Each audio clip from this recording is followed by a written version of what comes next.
안녕하세요. 안녕하세요. 오늘은 메이크업 아티스트에 대해서 Q&A 시간을 가져볼게요. 우리 팀장님도 같이 질문에 대한 거를 좀 설명해 주실 거예요. 먼저 많은 분들이 궁금하시기도 하고 이제 저도 이 일을 하기 전에 되게 궁금했던 거긴 한데 메이크업 국가 자격증이 꼭 필요한지였거든요.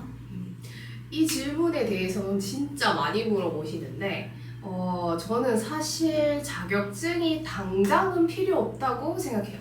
테크닉을 할 수 있는 건 자격증을 딴다고 해서 이러시는 게 아니기 때문에 제일 중요한 거는 샵에서 근무하시는 게 가장 중요하죠. 근데 자격증은 그 후에 내가 창업을 좀 하고 싶다 하거나 이렇게 하실 때는 그 라이센서를 딴다고 생각하시면 될 것 같아요.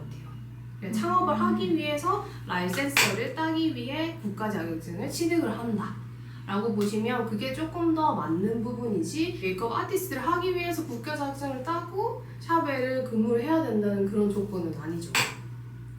그리고 샵에서 만약에 국가 자격증을 있다고 해도 면접 볼 때 그냥 얘네 국가 자격증이 있구나 그 정도지 이거를 따서 얘가 엄청 더 잘하겠네? 그건 아니에요. 근데 확실히 국가 자격증 메이크업이랑 실제로 하는 그 샵에서 하는 메이크업이랑 달라가지고 정말 다르죠. 네 맞아요. 저도 자격증은 아무래도 나중에 따는 게 맞는 것 같긴 해요. 근데 실할 때 금액 얼마 들었어요, 선생님요? 저 그 재료비까지 다 합쳐서 150? 150. 네. 그래도 싸게 들었네요. 네, 저는 맞아요. 국가 자격증이 처음 나오는 1회 때 자격증을 땄는데 그때쯤에 저는 사실 재료만 사서 그냥 실제 혼자서 연습해가지고 했던 부분인데 그때 자격증이 거의 학원비가 한 500만 원 정도 했었어요.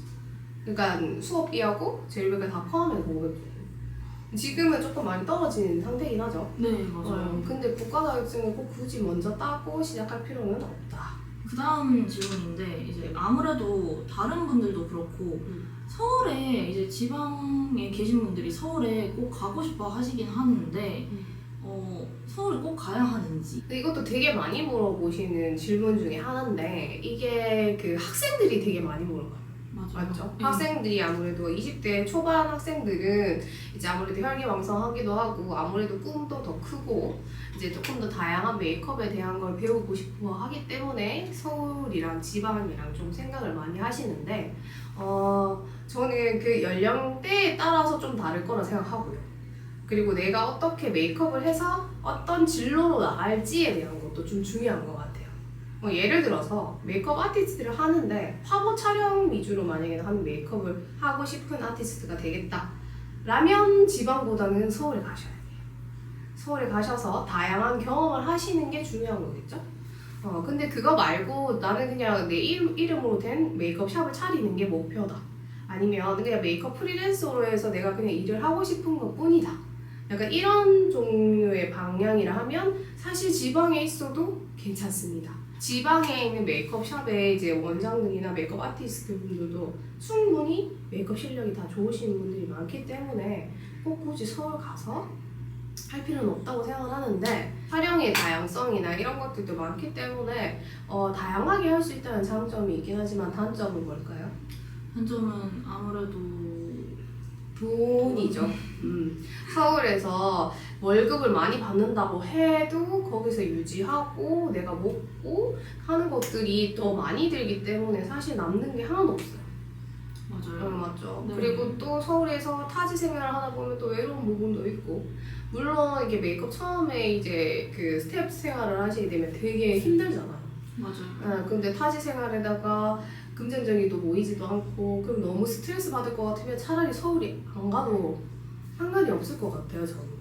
그래서 만약에 나는 정말 열심히 해서 약간 화보 촬영이나 좀 다양하게 한번 해볼 생각이다 하시면 굳은 결심을 가지시고, 내가 돈을 못 모은다고 생각하고 가셔가지고 그냥 경험을 쌓는다 생각하시고 가신다면 서울 가셔도 상관없는데, 굳이 나는 그렇게까지 감당할 자신이 없다 라고 생각하시면은 지방에서 메이크업 샵이 유명한 데라도 스텝 생활 하시면서 차근차근 쌓으시는 게 시간 낭비, 돈 낭비 덜하는 것 같아요.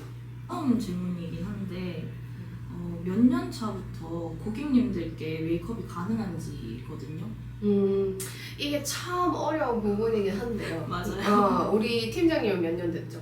저 그래도 지금 연차로 치면 2년 차? 맞죠? 네. 자, 2년 차쯤 됐을 때 이제 약간 손님들한테 어떤 손님을 좀 앉혀놔도 그래도 어느 정도 평균적으로 올라오거든요, 메이크업이. 네. 그러니까 이분들의 평균적으로 올라온다는 건 무슨 말이냐면 그 어떤 손님을 앉혀놔도 이 손님한테 크림 걸리지 않고 나갈 정도가 평균이라고 보면 돼요. 그렇죠? 근데 여기서 만족도를 느끼는 그 정도는 아니고요. 그러니까 보통은 한 2년 차에서 3년 차 됐을 때는 기본 정도는 다 네. 올라와요. 근데 1년은 아니에요. 한 1년은 다양한 손님을 접하는 거에 이제 포커스를 많이 가지셔야 되고, 2, 3년 차 정도 됐을 때는 손님을 앉혀놔도 크림 걸리지 않을 정도의 평균선에 이렇게 약간 능력치가 되는 것 같아요. 대부분.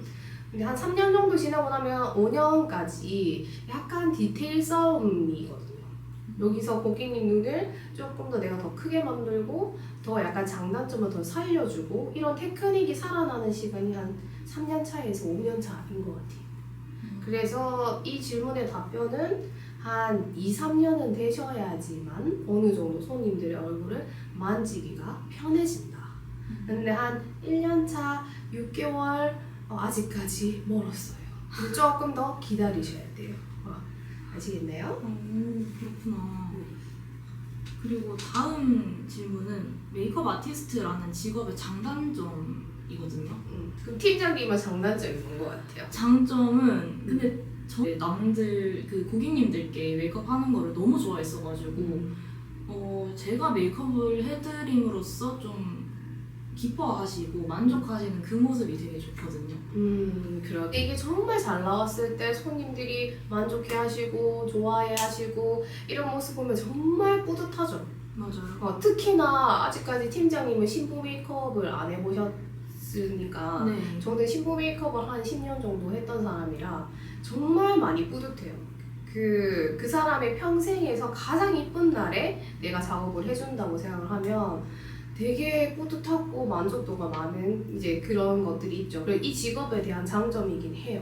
여자 직업에 비해서 시간당 벌어가는 수입이 나쁘지 않다. 그래서 한 시간에 지금 최저 시급이 거의 10,000원이라고 치면 네.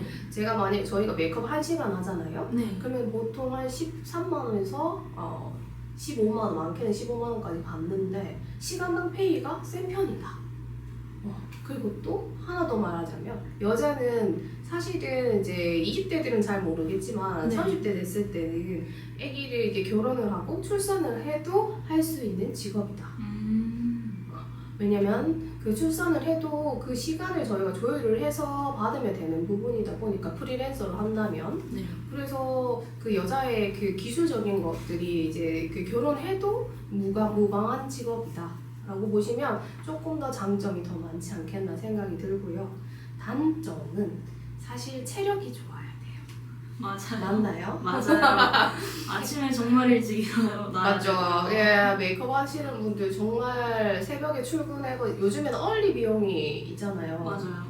근데 얼리 비용이 예전에 없었을 때는 새벽 4시 출근하고 뭐 5시 출근하고 근데 손님들은 5시 시술이라 해도 저희는 이제 준비를 하고 이제 화장도 하고 이렇게 하려고 하면은 5시 출근이면 보통 저희 몇 시에 일어나죠? 저 일단 적어도 30분 전에 샵에 도착을 해야 되니까 그렇죠. 2시에는 일어나는 것 같아요. 그렇죠. 한 2, 3시에 일어난단 말이죠. 근데 거기 일어나서 몇 시까지 하죠? 보통 저녁까지 풀타임이 다 있는 날에는 저녁까지 계속 일을 해야 되다 보니까 거의 10몇 시간 서서 계속 일을 하다 보니까 체력적인 부분은 진짜 좋아야 돼요. 그래서 운동은 꾸준히 해야 되고 네. 저는 메이크업 아티스트 하면서 가장 힘들었던 게 뭐냐면 시력이 좀 안 좋아졌고 그리고 골반이 많이 틀어졌어요. 그러니까 이게 그 장시간 서 있다 보니까 나도 모르게 짝다리를 하게 되더라고요. 그래서 약간 골반이 틀어지니까 체형적으로도 약간 아픈 데가 좀 많다. 맞죠? 그리고 네. 손목도 저는 여기에 그 주사를 2번이나 해서 약간 염증을 다 뺀 사람이거든요. 네. 그래서 손목 디스크나 이런 것들이 조금 올 수는 있어요. 작업을 많이 하다 보면. 그래서 제가 봤을 때는 체력적인 부분은 정말 잘 보완하셔야 되고 두 번째, 스트레스 관리를 잘 하셔야 돼요. 인정하시죠? 인정합니다. 이게 왜 그러냐면 손님들이 물론 이제 10명 중에 한 8분은 다 좋으신 분들이 오시지만 한두 분들은 조금 힘든 분들이 오시죠. 그러면 저희가 작업을 하면서도 고객님의 니즈를 잘 파악하고 성향을 잘 파악하면서 이제 시도를 하지만 간혹가다 힘든 고객님들이 있기 때문에 그거에 대한 스트레스를 받았을 때 나만의 해소법을 찾아야 되는 게 맞는 것 같아요. 맞아요. 그죠? 네. 팀장님은 해소법 있으신가요? 저는 솔직히 그냥 약간 아무 생각 없이 엄청 걷는 것 같아요.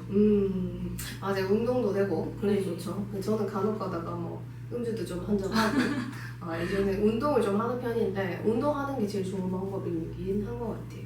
그래서 이런 이제 체력적인 부분이나 스트레스 관리 잘 하셔야 되고 그리고 마지막에 단점은 뭐냐면 돈을 벌 수 있는 그 능력치가 될 때까지는 힘들어요. 맞나요? 약간 없잖아 있는 것 같습니다. 그래서 예를 들어서 돈을 벌 수 있는 능력치, 그러니까 내가 원하는 월급이나 내 페이가 있을 거잖아요. 네. 근데 그 페이까지 올라가는데 시간이 걸려요. 이거는 바로 배운다고 해서 바로 한 달 뒤에 그게 바로 반응이 나는 게 아니잖아요. 그죠? 맞아요. 그래서 적어도 한 2, 3년 그리고 한 5년까지는 사실 조금은 더 공부하고 계속 개선해 가야 되고 그렇게 해야지만 이제 메이크업 아티스트로서 돈을 내가 원하는 만큼 돈을 벌 수 있다. 그래서 조금은 기간이 길게 느껴지실 수 있지만 그 기간을 버텨내야 된다. 그게 단점일 수 있겠죠. 그쵸. 다른 직업에 비해서. 그래서 이런 장단점이 있다고 저는 생각을 합니다. 그리고 원장님께서도 창업을 하셨잖아요. 네. 창업을 하셨을 때 이제 드는 비용은 어느 정도인지. 저는 참고로 창업할 때 500만 원 들고 했습니다. 와, 500 들고 했고요. 네. 근데 그게 왜 500 들고 할 수 있었는지에 대한 설명을 살짝 간단하게 드리면 오피스텔부터 시작했어요. 근데 지금은 이제 더 뷰티 클래스라는 매장을 가지고 제가 6년째 창업을 하고 있는데 500만 원 들고 그때는 20대 후반이어가지고 나라에서 지원해주는 게 있어요. 청년 지원 네. 대출. 네. 그래서 거기를 가서 제가 이렇게 대출을 할 예정이다. 그리고 샵을 어떻게 운영할 거며 약간 이런 거를 포트폴리오를 만들어 가시면 거기에서 이제 그걸 보시고 그거에 대출을 해주시거든요. 네. 근데 대출을 해주실 때 그때 제가 3천을 받았어요. 그래서 3천 지원 받고 금리도 싸게 해서 받았어요. 그러면 총 3,500으로 시작한 거겠죠. 네. 근데 제 현금은 500원으로 시작했고요. 그러니까 월세 보증금 500에 월세 60만 원짜리에서 시작을 먼저 했어요. 네. 그래서 이제 요거 의자 놓고 데스크 놓고 시작을 했는데 한 1년 만에 대출금은 다 나왔어요. 근데 그거는 이제 제가 경력이 있었기 때문에 창업을 하셨을 때 바로 이제 할 수 있는 부분이었고 만약에 그 1, 2년 차 고객님들이 창업을 하신다 하시면 조금 시간은 더 걸릴 수 있어요. 근데 창업을 하실 때 꼭 굳이 내 돈으로만 이제 창업을 하신다고 생각하지 마시고 그런 지원해 주는 것들도 많다 보니까 같이 활용하시면은 충분히 돈이 없어도 창업을 할 수는 있어요. 다만 실력은 있어야 돼요. 맞죠. 그죠? 네. 제일 중요한 게 아무래도 실력이라. 맞아요. 근데 그 실력을 쌓기까지는 샵에서 많이 일을 하시고 이런 업종에서 일을 많이 하시는 게 중요하시겠죠. 그리고 이제 마지막 질문인데 원장님께서 이제 지금 메이크업 아티스트를 꿈꾸는 다른 사람들에게 하고 싶으신 조언 있으실까요? 저는 사실 제가 창업반을 운영하고 있는데 창업반 하시는 분들한테도 항상 하는 말이 뭐냐면 이 메이크업이라는 게 사실은 표면적으로 봤을 때는 되게 멋있어 보이고 그리고 또 페이도 여자치고는 많이 벌 수 있고 그런 이제 표면적인 뭐 이미지나 이런 모습들이 많은데 사실 단점도 존재하는 직업이긴 하거든요. 근데 이거를 봤을 때 내가 이 일에 대한 꼭 해야 되는 이유를 찾으셔야 돼요. 그러니까 제가 봤을 때는 그냥 메이크업이 내가 어느 정도 좀 잘하니까 그래서 한번 해볼래. 이 정도로 하신다 하시면 창업 무조건 못해요. 맞아요. 하시면 안 돼요. 왜냐면 정말 힘든 부분도 많기 때문에 저는 메이크업 할 때 가장 제가 제 모습 같거든요. 그리고 이 모습을 그 메이크업을 해주는 그 모습 자체가 저는 제가 제 모습이 썩 마음에 들고 네. 그리고 그 손님들한테 그렇게 해주고 손님들이 이렇게 나가셨을 때 그 보람을 느끼는 그게 저한테는 되게 힘들 때 버틸 수 있는 힘이었어. 근데 그 이유가 없으면 사실 이 일은 오래 가지는 못해요. 맞아요. 맞죠? 힘든 거를 버틸 수 있는 이유를 찾으셔야 돼요. 그만큼 이 메이크업을 좋아하시던지. 그래서 저는 메이크업 아티스트 하시는 분들 창업 바로 이렇게 하시는 분들도 망하시는 분들도 되게 많잖아요, 요즘에. 네.